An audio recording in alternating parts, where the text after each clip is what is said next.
didn't like the Hayabusa, Hilda, Lilia picks because you know where all these three heroes were gonna go. There was no flexibility at all. Meanwhile, RRQ, they could use the Frederick, they could flex it. They pick up the Paquito, making RRQ or making Onic think that, hey, that's gonna be Paquito jungle for sure. Yeah. And ladies and gentlemen, we're walking to the second game draft. LaFell, break it down for us. Okay, right now I'm already seeing the Joy ban, so if they want, because right now, maybe they're gonna try to open up carry, but they should try to get carry, or dare I say, even Beatrix first, because Beatrix, there are ways to counter, but because the Joy has been banned, it's gonna be a little bit safer for CW to stay behind and not getting like harassed. From what we've seen though, Onic Esports, usually when they get first pick, they don't care about the carry. They let it go. They have a Moscow to counter it later. They go for the Yi first pick. That's the prio. And I think in game 1-2, you can see that Clay really was able to get... Oh, there you go. They respect it. That means they want the carry now. If they don't want the Yi, right? Now RRQ are forced to either ban the Kaja, carry... And there are a lot of other choices. Fanny is still available, right? Fanny, you're and right. we all know how scary Kyrie can be on the Fanny. It's Fanny, Kyrie, Kyrie, Fanny. It's one of those two words that go back hand in hand. Or Candy, Carry, I don't know. The whole point is there are a lot of good characters available. Kaja, Carry, Grok, Valentina. I mean, like, you have to think about what do you ban, what to take. I mean, if all of those options are open, might as well just open all of them, because for RRQ, I kind of feel like, personally for me, their prior really should be the Kaja, because if Vin gets a hero where he can comfortably engage, that is a difference maker. Ooh. And I guess it's like, maybe, no, he understands. RRQ wants the Kaja, and if RRQ wants the Kaja, Onic can take the Kaja. So it's like, let's not ruin it. And there's a lot of things open. Faramis was not in our conversation. Definitely not, man. I mean, it was banned out by RRQ in game number 1, knowing how Onic Esports utilizes the Faramis in the match against the Valley. It was insane, right? Yes. But here, with the Faramis picked up, we're leaving a lot of crazy heroes open. The Carry, the Fanny. And also, with the Eve being banned away, Faramis just seemed to be a much better choice, right? Because Eve actually counters so many characters in the game. And also Faramis is really good against Carry.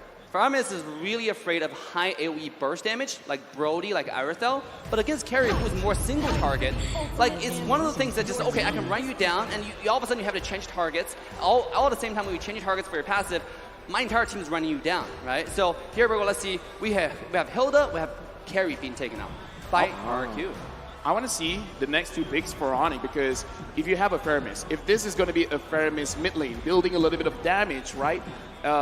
It could be a possibility where they just dive in, get something like a Lunong's jungle, an Amon jungle, anyone that can go in and burst, because if Faramis can prevent you dying once, you could have the initial big burst of damage and have someone clean it up, because that's what they did yesterday. Yeah, and also, by the way, Fanny's still up.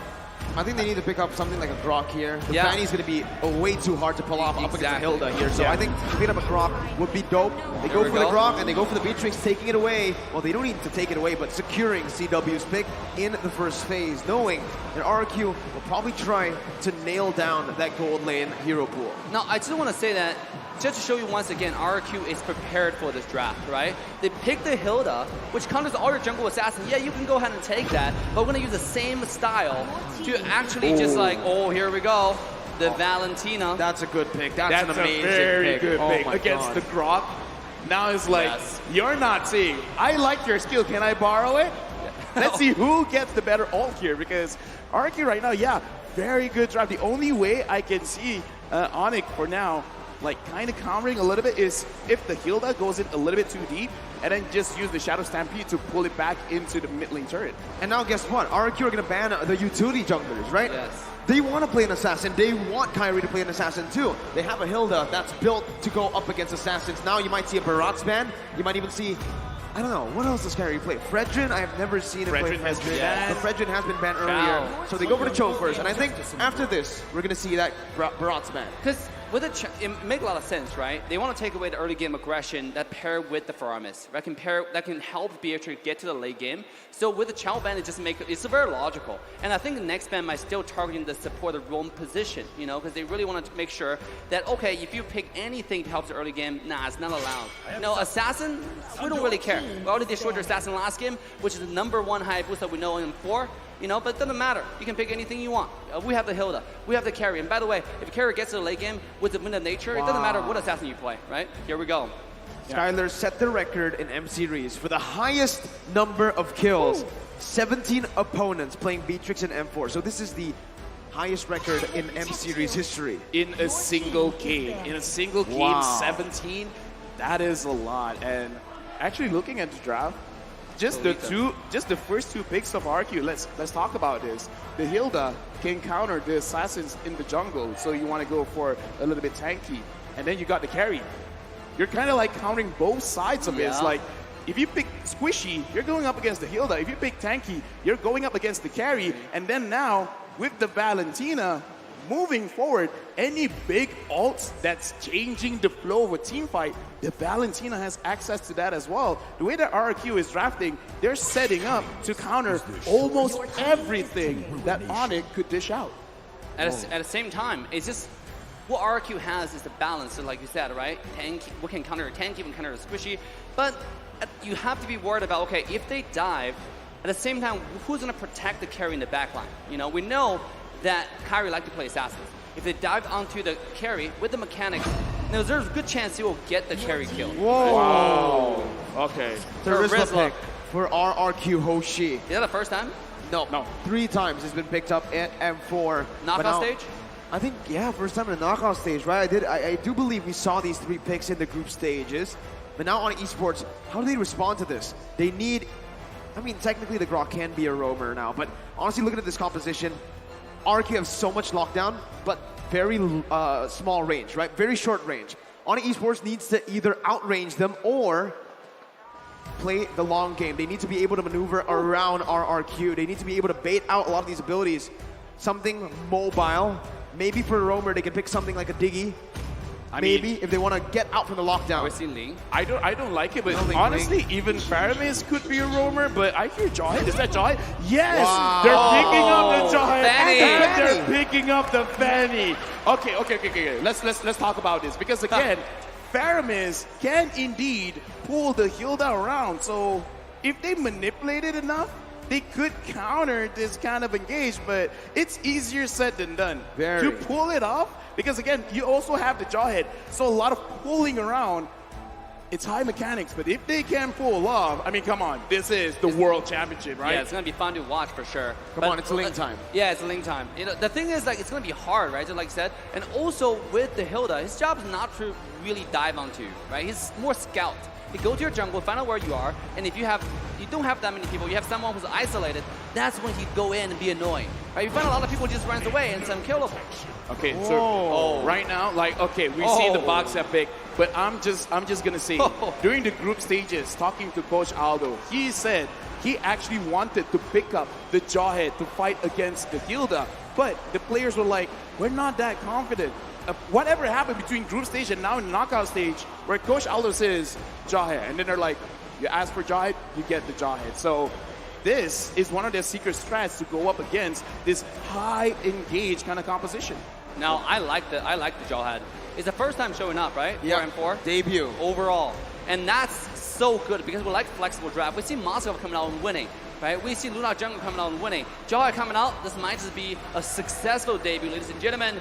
As we walk into game 2, you can see the audience right here. This is a packed stadium today. It is, man. Indonesia versus Indonesia in Indonesia. It's bound to be packed. Even outside of the watch party, you can see all around. It's time. Ladies and gentlemen, let's walk into game 2. This is RRQ taking Onic. RRQ 1-0 in the lead. Now we got to see, because again, we got a Fanny. Do we want to go in early or do you want to play it a little bit safe? Because, oh, look at this. Vin, as well as Skylar, they're already scouting it out. But 3 members of Onic, they look prepared. Very, very prepared, right? Oh my god. CW. They instead actually go to the gold lane. CW with low HP. Pops in that regeneration, but he's only gonna get all the way to a quarter. Keyboy forced to rotate up into that gold lane. Skylar is there, still able to clear out the waves now. They might actually be looking for a dive here, but they need to be careful. Level 1, Keyboy just helping CW out. CW gets out, recalls away, shows respect. Oh my God, what aggressive early game from RRQ already. Just, you have the Fanny, okay? All right, I'm gonna take the aggression to your home turret, right? I'm gonna go ahead and go into, here we go. Keyboy doing a little bit of damage, throwing each other away. Oh, that's a lot of damage. Yeah. That's a lot. Oh my God. Okay, And now, okay, I'm looking at the minimap and looking at how Onic they're moving. Wherever Kyrie is, there's gonna be 2 other members there because again, they want to make sure we got to secure our ace.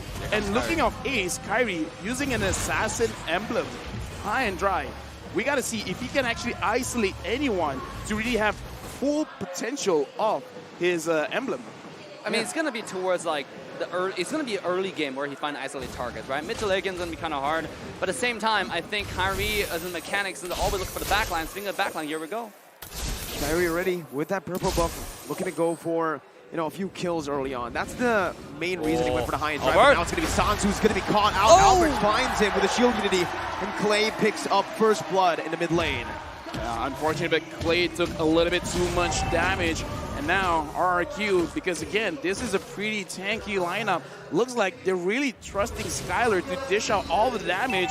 Boots, he just wants to see what's going on around the turtle, but he's getting punished for it. Saw bro get smacked in the face. That's Terizla power for you in the early game, especially in lane. He knows he's going against a Grok, which is not going to be too much trouble. I mean, it's more peaceful just shoving the lane with each other. But Terizla is a tank killer in a lot of ways, right? Because he's really good against clumsy fighters like Grok inside lane. Yeah, speaking of which, he even have a Fury Hammer, so a lot of penetration there already. And speaking of penetration, RRQ is penetrating Kyrie's jungle. Oh, Kyrie didn't get it. He goes in for the cables there, is able to maneuver out. Sans with the Cold Altar just to provide a little bit more safety for his jungler. But this is what RRQ wants. Without the Hilda, mind you, they were able to steal the orange buff away. Jaw is so good in taking the go grab. Oh, Smina is so good. Kyrie. Still, wow, with the high and drive, not enough damage to actually burst Skylar down. Because Skylar, if I'm not mistaken, I saw his items, he already has the steel leg plate. So you need a little bit more than that. Plus, we got to remember, Kyrie has been harassed a little bit. Not having the orange buff is also something crazy. And Albert looks like, I want to go in. No, never mind. No, I'm going in. CW caught there. Shield Unity was able to get him down. The Roy Sans to dive in under the tier 1. Keyboy can be caught in the power of the wilderness. And that's Bin who picks up another. Sans trying to find what he can, but it is all RRQ in the first 3 minutes. What a beautiful dive from RRQ topside, getting the ultimate, synchronizing the tower dive, and no one lost HP after that. I mean, that is crazy. Here we go. I don't know about this. Kyrie gonna be stunned up again. Kyrie! Still able to get out, but RRQ are gonna take everything in his jungle. Literally everything. The purple buff just spawned in. And Albert is going to be feasting on it. Has the retribution. Charge comes in by Boots. And in the back line, R7 is going to be able to jump onto CW. Onic Esports with the Cold Altars. Kyrie jumps in onto Albert. 1 HP. Kyrie with the cables. Not able to manage that just yet. CW, 1 HP. Does he get out? Does he get out? He does not. R7 picks him down. 2, 3 for 1. RRQ a little bit too aggressive there, diving into the blue side when Fanny already came up. LaFell, what just happened in that fight? So what just happened is RRQ, they want to establish their kingdom. They want to say, this part of the map is also ours. But Onic, they know exactly what's going to happen. And because even though the Jawhead is a roamer, has a lot of damage coming in from his passive, the smart missiles do a lot. So they kind of like not understand how much damage output, but now Kyrie's going after Skylar. Oh, here we go. Oh my god, that's a lot of damage. No, that's a misplay. Keyboy help Skylar out. Meanwhile, RRQ get the turtle down below. It's not looking good. Skylar outplayed that. Okay, true. Skylar outplayed that. True. Here we go. I mean, what an engage, right? Kyrie probably is buying the anti-throw potion at this point. And CW is free farming. If this gets to late game, it's the reverse story of the last game, right? I mean, like, now it's Onic who's going to take the upper hand with CW on the Beatrix. Speaking of that, RRQ, they're playing increasingly aggressive this game, right? I mean, even though just now they had a 3-man dive and they lost, 3 people died, 3 body bags, it didn't matter, it didn't affect them. They're invading again.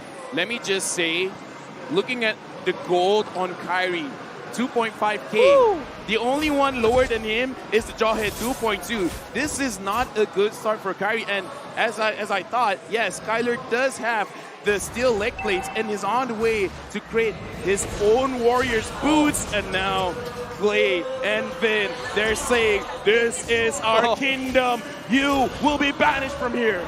And they are doing very well at that right now. Kyrie, 2 levels below. Albert as he jumps in for the shield unity now. Trying to look for some space. Jumps in, gets the stun down, and that's going to be R7 finds it as well. It is not going to work out for the side of RRQ that much. Onic, I mean. The ejector wasn't there, properly set up by Onic. And RRQ win! Almost gets a solo kill. It's going to fall in the end, but it's only an execute. Oh no, Onic! Oh no! RRQ are dominating this game. They're dominating last game. They're dominating this game. We talk about they did their homework. They know completely how to counter Kyrie's playstyle. They know this guy too well. I think they scrim too much against each other. What happened here? What's going on? Why is Kyrie not being effective this game? I mean, this just shows to all the kids watching at home, study hard. Homework can prepare you better for the future. Let's look at RRQ. The way that they've been controlling is they get the pressure onto the lanes. Once you control the lanes, no one will stop you going into the jungle. And once you go into the jungle, bring 4 people in. This is almost like an Ube strat. And now, look at Boots. Like I said, if you're squishy, you're going after the Vin. Vin's stopping you. And Skylar stopping all the tanky people all the way. What are you supposed to do right now if you're on esports, right? Everything is going the wrong way. RRQ, they're dominating the jungle. They're dominating the gold lane, mid lane, even the XP lane. I think the only choice is for CW to really just settle down and farm, right? Kind of like what Skylar did last game, and he just need to stay low and start getting those farms. So right now he's not getting it. He's 1-3-1, and a lot of it credit to RRQ's early game aggression, right? And no Skylar needed CW to farm. Oh, here we go, the throw. That's the ejector by Keyboy onto Vin, but with the sprint, Vin's gonna be able to get out of that one. Kyrie finally finding some trades down, but the purple buff is going to be stolen away from by Albert. The Stampede not doing enough. Boots with a defensive wild charge to get out will mean that RRQ are still successful. They're saying, hey, you can take a turret, but we'll honestly just be doing that onto your purple. Vin ejected back again, but the gold altar comes in by the Valentina. Sans a bit late onto his own gold altar. Kyrie tries to jump into the back line, but it's not going to be able to find his target. Skylar just gets out, and again, it's RRQ having a say in everything. RRQ, the way that they fight is a front to back. So Onic has to find a way to come to the side. My God. But look at this when Albert is just securing everything. Let's look at the difference. 4,200 for Kyrie. 5,800 for Albert. Look at the difference. 6,300 for Skylar. Not even 5,000 for CW. Look at the deficit here. And Vin, he's looking for more. Here we go. The Hilda, the ejector now with unstoppable force as well. That's going to be the wild charge on the back line. Skylar is going to fall. CW's going to be able to pick up that kill. Picking up a double kill before the penalty zone comes in. A double kill for Albert as well. A triple kill for the utility jungler. What? He's a utility jungler, but he found 3 on the board with no Skylar. We all thought that Onic would win, but no. Albert is here as well. I mean, like I said, their front to back is really good. You got to come from the sides, and they were able to do that. But once they got down, it's like all of a sudden Albert's doing too much damage, and looks like CW is still not ready yet. And even though the Lord is secure, but it is just an elemental Lord. But I gotta say, CW found 2 kills last fight, right? I mean, that's gonna help his farm tremendously. This guy needs his items. Once he gets the item, if Albert goes in, he get one shot at possibly. If Win goes in, he get one shot at possibly, especially with a double throw combo, which is mentioned at the beginning of the game with the draft. The question is RRQ going to find those kind of dive again and give Onic the opportunity to come back? Because right now it's really RRQ's, it's in their hand, within their control, what they want to do. I kind of feel like this is the moment where they actually can, because RRQ, you know what they're going to do. They want to get your turrets. And speaking away, Skylar again, not getting chunked down. That hurts, man. When you use your cables with the cutthroat too, and it only does that much, it can be regen all the way up by Skylar. Not even lifesteal, regen. That's when you know you're behind. Bennett's Rage onto the mid lane, clearing out the waves. That's going to be Skylar sieging down on the tier 2 in the mid lane as well. RRQ looking to crack the space open with Lord in the bottom lane. Now, it's going to be the cables by Kyrie with the purple buff. That's going to be the base turret passive pop in. Lord taken down in the bottom lane. RRQ looking for something right now as Kyrie's going to be able to dodge away from the shield unity. 8.4 thousand gold lead. RRQ not stopping. Dude, again, if Kyrie alone can't do it, you got to throw more bodies, man. You got to get Boots in there. You got to get Keyboy in there. But you got to bait RRQ. That's the thing that they should do right now. Find a way to bait. Maybe even use CW or Sans as a bait. Say, hey, look at me. I'm the mouse. Chase after me. What everyone else comes from behind, because looking at the items here, Boots having the Blade of Despair as well as Blade of Ephesus, it should be enough, and Kyrie goes in, and he didn't get the purple. No way, 3 levels down. Boots jumps with the wild charge there, trying to buy some time, and that's going to call Ultra, buying a little more time as well. Called Ultra responded back with though. The Bruce Passion dealing a whole lot of damage, but it's only on to the HP for the Cold Ultra. Kyrie looking for something back. It's a 1-for-0 as the King of Kings are still in the lead now. Remember, if they get this game, it's match point. They are threatening not just the win, but a sweep. Yes, and I gotta say, Kyrie at this point, he's not really effective going to the back line. He can't really find a position onto Skylar, right? And on top of it, Skylar has all but nothing but all the wind of nature. You know, this guy, even if you jump onto him, he's gonna stay alive and come around and kill you. So at this point, I think Kyrie might just be a bait. You know, he goes in, bait out the skills, and maybe go split push like what he's doing on the top side right now. Because like, the key to victory here, even though it's for Onyx CW, right? Late game, can't get those items, but I'm still gonna say Kyrie is gonna be the main driver, right? For that momentum, for that macro. Can he find the split push and then find a number advantage in the team fight and bait out the Wind of Nature on Skylar? That's gonna be the key for Onyx to come back. Right now, you got to use the game mechanics against your opponents, because around 20 minutes, if they can, you know, survive that long and you get kills, it's going to take a while for people to respond, about a minute, 60 seconds, 70 seconds. So if Onic, they can hold on up until that point and catch RRQ slipping and get those kills, there is an opportunity. But with 10,000 goal lead, with RRQ playing like this, I don't know, man. R7 is not going to fall here. He has the penalty zone. He jumps in on the CW. Kyrie jumps in as well with cables, but it will not be able to find the damage enough. It's not. R7 flickers out, dealing a whole lot of damage before he does so. And the Enhanced Lord is going to be marching down. That's the purple buff stolen away again. Kyrie, no purple buff. Only onto the bottom lane now, looking for just a cut in the waves, but look at who's here. R7 is here. No purple buff. Kyrie, has he been more than he could chew? He can still recall away. RRQ did not decide to chase him down. RRQ just ignores him, right? Knowing that there's no way we can chase this guy. So let's ignore him, push the bottom tower. Lord's about to charge. Bennett's Rage clearing it out. A good job by Onic Esports at micromanaging the waves, but still, they are 11,000 gold behind. Kyrie looking for damage, but at this point, it is non-existent. Suns has the Cult Ultra, Breach has the Wild Charge. That is the play that they need to make if they want to come back. As RRQ look for more on the board, that's going to be the wall, canceling Kyrie out. It finds the kill onto Kyrie. R7 in the back line right now, the Wild Charge is able to connect on the 3. But the Cult Ultra is placed down by Suns. It's another Cult Ultra by Clay as he jumps in onto Suns. That's the passive from the carry, not dealing enough to take him down. But RRQ have cracked the base turret open. Dude, I was just about to say Kyrie was baiting out the skills, baiting out the ultimate from Win, and next thing we know, he come back in. That was CC chain, yeah, boink, he was down. I mean, what does Onic need to do, LaFell? R7 with the penalty zone of his life onto 3. Skylar with the killing spree now with a double.